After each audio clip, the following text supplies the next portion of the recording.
Hello friends, शिक्षा के समझ चैनल में आपका स्वागत है। मैं हूं खुशबू और आज हम पढ़ने वाले हैं एनईपी 2020। तो जो एनईपी 2020 है, इसका रिपोर्ट किसने किया था? जो कमेटी जो रिपोर्ट किया वो कौन है? तो वह डॉक्टर के कस्तूरी रंजन है। कौन है? डॉक्टर के कस्तूरी रंजन जो है, उन्होंने इस कमीशन का रिपोर्ट किया था 31 मार्च 2019 पे। पर यह लागू कब हुआ था? 2020 में। ठीक है, तो इसका जो मेथड है, फार्मूला है, वो क्या है और उसके बारे में भी हम जानेंगे।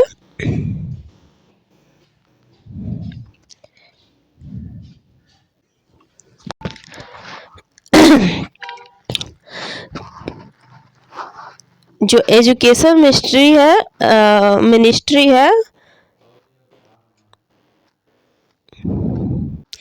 MHRD rename as education ministry. इसका जो नाम दिया है वो MHRD है और जो कमेटी ने इसे रिपोर्ट किया वो डॉक्टर कस्तूरी रंजन है। नेक्स्ट आगे, तो यह किस फार्मूला पे काम करती है? तो इसका जो न्यू फार्मूला बनाया गया है वह है 5 + 3 + 3 + 4। क्या है? 5 + 3 + 3 4। इस फार्मूला पे ये काम करता है। आगे हम जानेंगे कि यह क्या है 5 + 3 + 3 और 4। इसे हम एक ट्रिक द्वारा भी याद करते हैं। 5 3 का स्क्वायर और 4 डबल 3 है, इसे 3 का स्क्वायर करके शॉर्ट फॉर्म में हम इसे याद कर सकते हैं। तो इसमें क्या क्या किन किन बातों को ध्यान में रखा गया है? तो इसमें टीचर एजुकेशन, लैंग्वेज और समावेशन का ध्यान रखा गया है। नेक्स्ट आगे हम बढ़ते हैं। अभी जो हमने 5 + 3 + 3 + 4 ऊपर देखा था फार्मूला, उसके बारे में जानते हैं। तो 5 मतलब 3 से 8 वर्ष के बच्चे जो मूलभूत चरण में होते हैं, यानी कि जो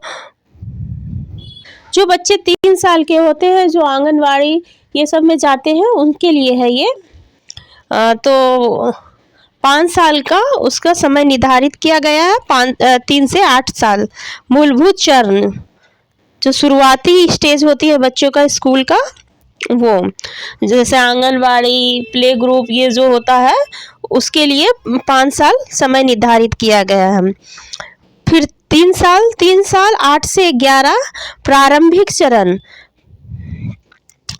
उसके बाद जो बच्चे अभी आंगनवाड़ी में 2 तक कर दिया गया, उसके बाद 8 साल से 11 साल, जब बच्चा का 8 साल हो जाता है वो तो 3 में जाता है, तो उसे प्रारंभिक चरण का नाम दिया गया है। फिर से 3 साल, तो 11 से 14 साल का बच्चा इसमें आएगा। और यह माध्यमिक चरण यानी कि 6 to 8 का बच्चा होगा। 14 से 18 यानी सेकेंडरी माध्यमिक चरण, अर्थात यह 8 से 12 तक का बच्चा होगा। तो अभी हमने जाना कि 5 + 3 + 3 + 4 का जो फार्मूला दिया गया उसका क्या अर्थ है। नेक्स्ट एक क्वेश्चन आपसे पूछा जा सकता है। राष्ट्रीय शिक्षा नीति 2020 के अनुसार अनुशासित स्कूली शिक्षा संरचना क्या है? तो इसका आंसर होगा 5 + 3 + 3 + 4। अभी हमने ऊपर जाना था, ये नहीं लगा सकते हम कि 4 के जगह डबल 2 नहीं कर सकते, या इस तरह से उल्टा नहीं कर सकते, यही हमें लगाना होगा। ठीक है, नेक्स्ट आगे हम जाते हैं। तो ये एनईपी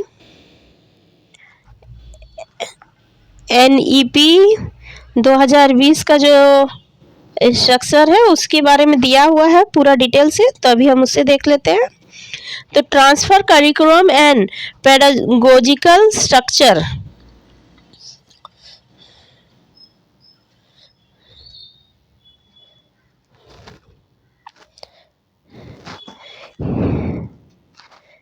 ये देखिए 5 प्लस ये 5 साल का दिया हुआ। जब बच्चा 3 साल का रहता तो आंगनवाड़ी, प्री स्कूल, बालिका बाल वाटिका आदि में जाता है।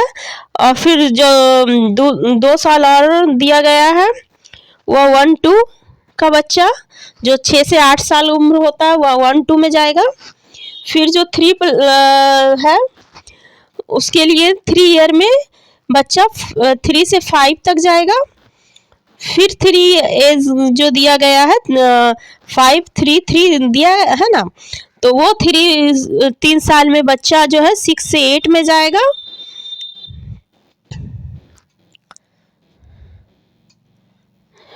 और जो 4 साल का दिया गया है उसमें बच्चा 9 से 12 तक जाएगा। पहले जो पुराना एजुकेशन सिस्टम था 10 प्लस 2 ईयर का था। 10 में बच्चा जब 6 साल का है 6 से 16 साल तक वह 10th देगा और 16 से 18 साल 12th। परंतु न्यू जो स्ट्रक्चर बना है उसमें 5 प्लस 3 प्लस 3 प्लस 4 दिया गया। 5 साल में बच्चा जब बच्चा 5 का अर्थात है जब बच्चा 3 साल का हो 3 से 8 साल, तब वह 3 साल आंगनवाड़ी बाल वाटिका प्री स्कूल में जाए। उसके बाद जो 6 से 8 साल है उसमें 1-2 में। उसके बाद जो 3 ईयर दिया गया है, उसके बाद जो ये 3 ईयर दिया गया है इसमें बच्चा 3 से 5 में इसका एज लिमिट होगा 8 से 11। फिर जो 3 स्ट्रक्चर में है उस 3 में 6 to 8 बच्चा रहे और 11 से 14 वर्ष में जाए। और बचा हुआ 4 साल में बच्चा 9 to 12 तक हो, इसका एज 14 से 18 दिया। तो न्यू स्ट्रक्चर यह है। पुराना स्ट्रक्चर अगर पूछा जाए तो 10 प्लस 2 था। न्यू अगर पूछा जाए तो न्यू स्ट्रक्चर क्या है तो 5 प्लस 3 प्लस 3 प्लस 4। तो आप इतना जान गए। अब हम आगे बढ़ते हैं। ये बच्चा को पढ़ाने के लिए या तो बच्चे को किस तरह से पढ़ाया जाए उस बारे में दिया गया है। तो 360 डिग्री असाइनमेंट द्वारा पढ़ाया जाए। पहले बच्चे को सेल्फ असाइनमेंट दिया जाए, फिर पीयर असाइनमेंट और फिर टीचर असाइनमेंट। तो ये जो सर्कल है इस तरह घूमेगा। ये आपसे अगर पूछा जाए कि बच्चे को किस तरह का असाइनमेंट दिया जाए तो 360 डिग्री फिर से अगर आपसे पूछा जाए कि बच्चे का जो पढ़ाई का जो सर्कल है वो किस तरह का होना चाहिए तो वो 360 डिग्री का होना चाहिए। उसके बाद ये इस तरह से रोटेट करेगा। सेल्फ असाइनमेंट, बच्चे को पहले सेल्फ असाइनमेंट दिया जाए, फिर पीयर असाइनमेंट और फिर टीचर असाइनमेंट दिया जाए। नेक्स्ट आगे हम बढ़ते हैं। एक प्रश्न है, राष्ट्रीय शिक्षा नीति NEP 2020 में आकलन के संदर्भ में विद्यार्थी के लिए किस प्रकार की प्रगति पत्र प्रस्तावित किया गया है तो 360 डिग्री बहुआयामी प्रगति पत्र शामिल किया गया है। अभी हमने ऊपर पढ़ा था कि किस तरह का असाइनमेंट बच्चों को पढ़ाया जाए तो 360 डिग्री बहुआयामी प्रगति पत्र से। नेक्स्ट अब हम जानेंगे कि परख क्या है। एजुकेशन ऑफ मिनिस्टर ने NEP 2020 ने परख पे बहुत जोर दिया है। तो जो NEP है वह शिक्षक एग्जामिनेशन एंड असाइनमेंट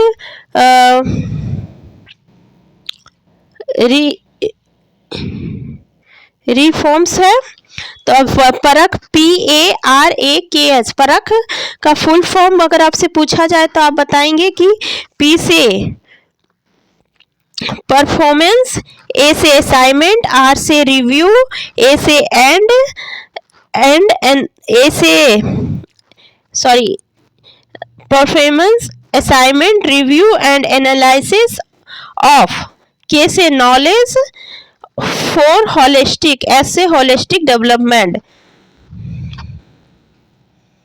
तो हमने अभी परख का मतलब जाना, पी से परफॉर्मेंस, फिर ए से असाइनमेंट, आर से रिव्यू, ए से एनालिसिस, के से नॉलेज और एस से होलिस्टिक। तो परख इसे का शॉर्ट फॉर्म परख है। नेक्स्ट हम आगे बढ़ते हैं। यह 21वीं सेंचुरी का स्किल है जो कि बहुआयामी गति पे ध्यान दिया गया है, मल्टीपल एजुकेशन पे ध्यान दिया गया है। नेक्स्ट हम आगे बढ़ते हैं। एनईपी 2020 जो है उसके बारे में और डिटेल से जानते हैं। शिक्षक pre holistic progress card, student will be evaluated on cognitive effect on psychomotor domain। Next हम आगे बढ़ते हैं। तो एनएपी 2020 में 21वीं सेंचुरी का जो स्किल है उस जिन जिन स्किल पे ध्यान दिया गया अभी हम उनके बारे में जानेंगे। तो critical thinking, collaboration,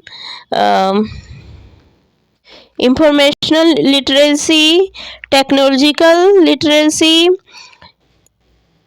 social skill, initiative, creativity, leadership, flexibility, communication, media literacy, productivity, इन सभी स्केलों पर ध्यान दिया गया है। Critical thinking, collaboration, information literacy, technical literacy, initiative skill और सोशल स्किल, क्रिएटिविटी, ये सभी बातों पर ध्यान दिया गया है एनईपी 2020 में, जो कि 21वीं सेंचुरी स्किल है। नेक्स्ट हम आगे बढ़ते हैं।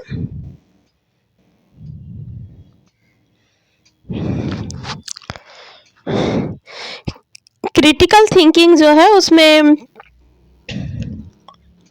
क्रिटिकल थिंकिंग में आता है, उनके बारे में अभी हम जानेंगे।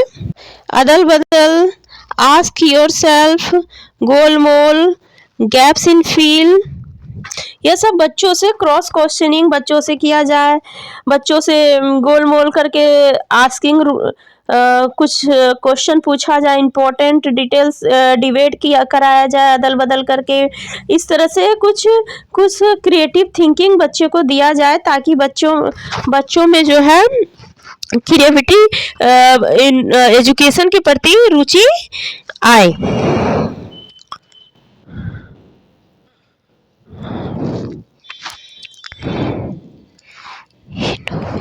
इनोवेशन में क्या क्या किया जाए, तो प्रोजेक्ट बेस्ड लर्निंग हो, वर्चुअल रेडिलिटी हो, टू इज इनफ हो, let's them free, give them break, यह सब इनोवेशन में कराया जाए। अर्थात जो लर्निंग हो प्रोजेक्ट बेस्ड हो,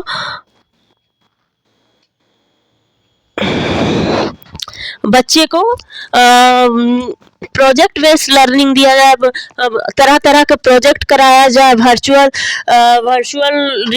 से जो रिलेशंस हो, इस तरह से बीच बीच में ब्रेक दिया जाए। यह नहीं कि बच्चे को लगातार काम कराते जाए जिससे वो उब जाए। Collaboration, save the last word for me, hand on project, game हो, सर्च टू विन हो, इस तरह से कोलैबोरेशन में हो। Save the last word, hand on project, chain games, एक तरह का गेम खिलाया जाए जो एक दूसरे से जुड़ा हो, सर्च टू विन हो। कम्युनिकेशन में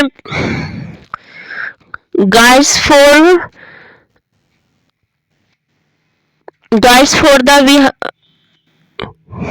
fold, take in pairs, science tech day, student class आदि हो। इसी तरह आईसीटी लिटरेसी, इंफॉर्मेशन लिटरेसी और मीडिया लिटरेसी कराया जाए, बच्चे को पीपीटी दिया जाए, वेबसाइट पीपीटी ये सब से तैयारी कराया जाए, डिजाइंस ऐप हो, designs blog, website PPT, now how हो, इस तरह से फैक्स। उसके बाद जब फ्लेक्सिबल एंड एप्टीट्यूड है, सॉरी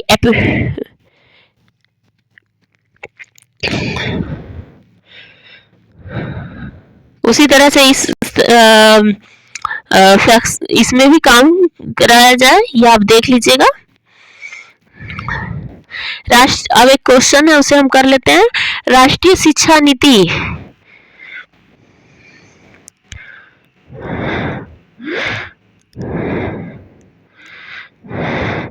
राष्ट्रीय शिक्षा नीति 2020 के प्रस्तावित बदलाव है। तो प्रस्तावित बदलाव क्या है? तो मानकीकरण से लचीलापन।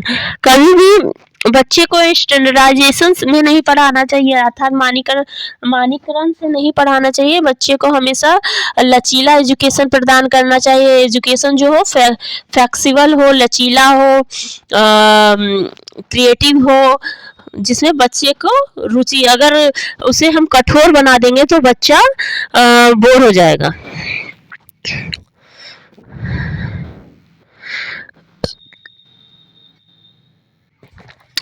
अब हम जानेंगे कि परासंज्ञान क्या है। यह दो शब्द है, परा प्लस संज्ञान। मेटा प्लस कॉग्निशन से मिलकर बना है परासंज्ञान, यानी संज्ञान के वो परिसोच पाना, प्लान करना, कर पाना व मूल्यांकन कर पाना। Thinking about thinking, awareness about awareness, अर्थात जो हम सोचते हैं उस पर भी सोचना, अवेयरनेस अबाउट अवेयरनेस, यह सब परासंज्ञान में आता है। इसे मेटा कॉग्निटिव भी कहते हैं। इसका जो सर्कल है 360 डिग्री में चलता है। एसेस द टास्क, पहले कोई टास्क दिया जाता है।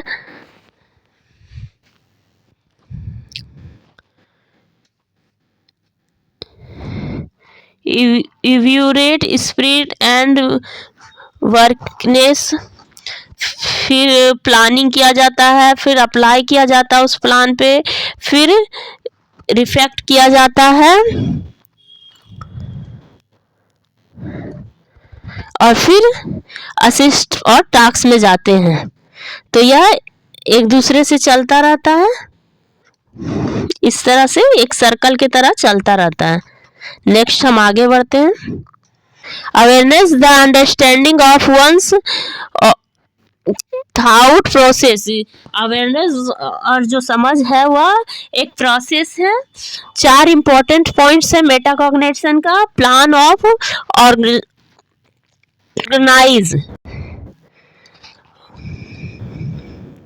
Monitor your work, direct your learning, self refresh.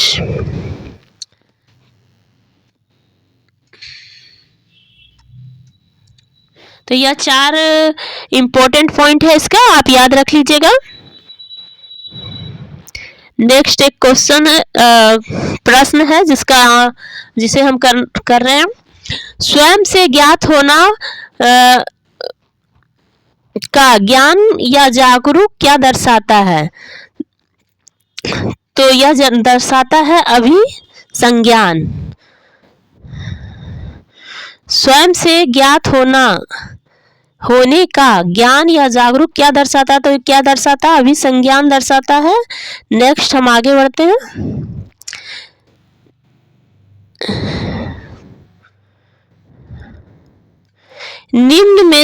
निम्न में से समालोचन चिंतन में क्या शामिल है? तो समालोचन चिंतन में परासंज्ञान शामिल है, अभी हमने जाना था।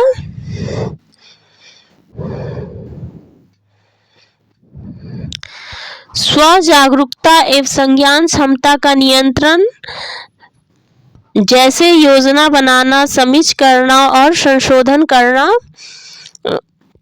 इत्यादि अंतर्निहित है, तो संज्ञान बोध में निहित है। तो आज के लिए बस इतना ही। आपका सीडीपी का जो सीटेड में जो सीटीपी का 30 नंबर का था वो आज समाप्त होता है। कल से हम क्वेश्चन आंसर प्रैक्टिस करेंगे। Thank you very much.